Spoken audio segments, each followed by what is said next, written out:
ఇంకా మనకు పని పాట లేదు. ఇంకా నేను చెప్తున్నాను కదా, కొంతమందికి పని పాట లేదు, ప్రతిదాన్ని ఇంక ఏదో మాట్లాడాడు. ఈ పువ్వుల వివాదం అంటే మల్లె పువ్వులు పెట్టుకున్న వాళ్ళందరూ బజారు మనుషులు అన్నట్టు, చెడ్డవాళ్ళు అన్నట్టు అనవసరమైన మాటలు అవి, అక్కర్లేని మాటలు. ఈ అక్కర్లేని మాటలు చాలామంది సీరియస్గా తీసుకొని మమ్మల్ని అందరినీ ఎంత హేళన చేశారు, మమ్మల్ని అందరినీ ఎందుకు ఇలా అంటున్నారు, మీ పనే ఇదా అన్నట్టుగా. వాస్తవానికి పువ్వులకు సృష్టికర్త ఎవరు?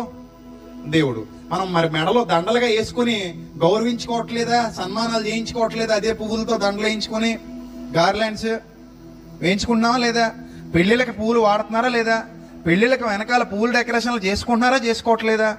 ఇక్కడున్న చాలామంది స్త్రీలు కూడా తల్లో గులాబీ పువ్వో, మల్లె పువ్వులో, కనకాంబరాలో ఏవో అప్పుడప్పుడు పెట్టుకుంటారు. దానికే పాపాత్ములు అయిపోయారా ప్రజలు, దానికే బజారు వాళ్ళు అయిపోయారా ప్రజలు.